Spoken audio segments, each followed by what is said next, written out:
When most leaders of his time were fighting for India's independence, Periyar was fighting for a different battle, a war against religion and society which says people are not born equal, the society which says or created caste hierarchy and enslaved minds for centuries.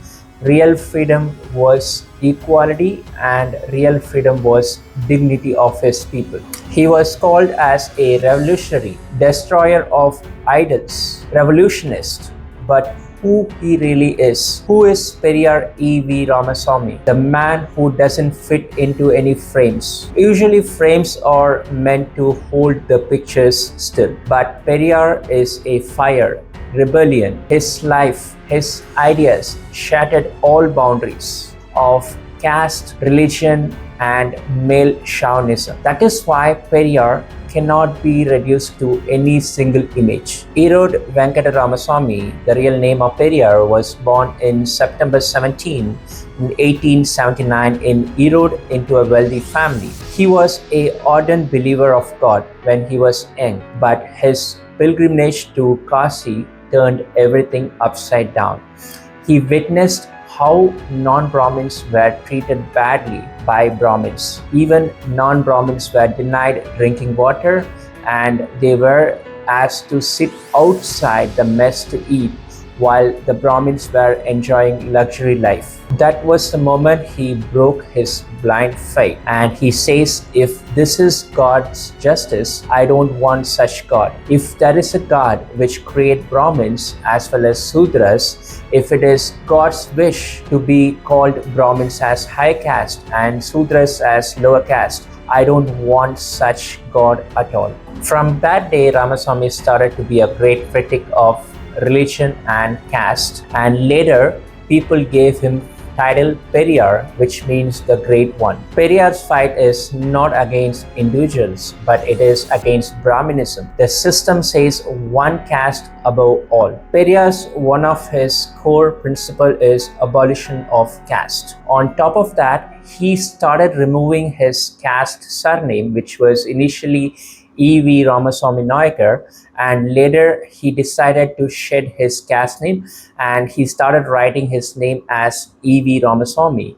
Even not only him, he let his followers to remove their caste names. Later, people all over Tamil Nadu following Periyar's footpaths started removing the caste names, and now in Tamil Nadu you cannot see anyone officially with their caste name. He broke idols, he broke statues, he burnt Manusmriti. He questions all rituals which are against equality. According to Periyar, he wants to abolish caste. If your religion saves caste, I will question your religion. If religion is wish of God, I will even question the God. Through the self-respect movement, Periyar demanded dignity for all. He fought for women empowerment, birth control, widow remarriage, property rights for women. On top of that, self-respect marriage, a marriage without any Brahmin priest intervention, a marriage with self-respect. He is always an advocate for women's rights. He always says women are always equal. Women should do all the work like men are doing. Women should not be enslaved. Periyar entered politics through Congress, but he left after seeing a lot of inequalities within the party. Even he doesn't like the Gandhi's compromise on caste. Then he led Justice Party. Later, he formed his own social justice movement called Dravidar Kazhagam. Periyar never cared for positions. He never wanted to be a chief minister. He always wanted to be true to his ideology. That is why his fiddle is more or bigger than the regular politics. He even demanded independent Tamil nation, a Tamil nation without under any control of Hindi people.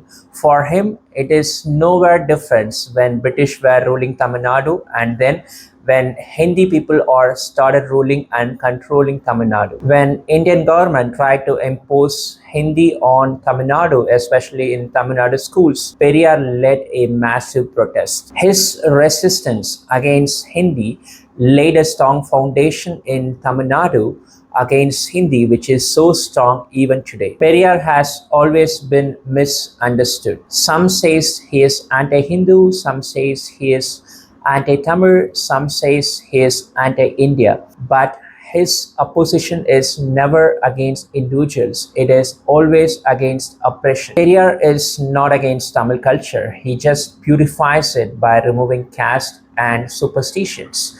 He is not against Hindus. He is against the dominance, the Brahmin dominance, which enslaves Hindus. He is not against India.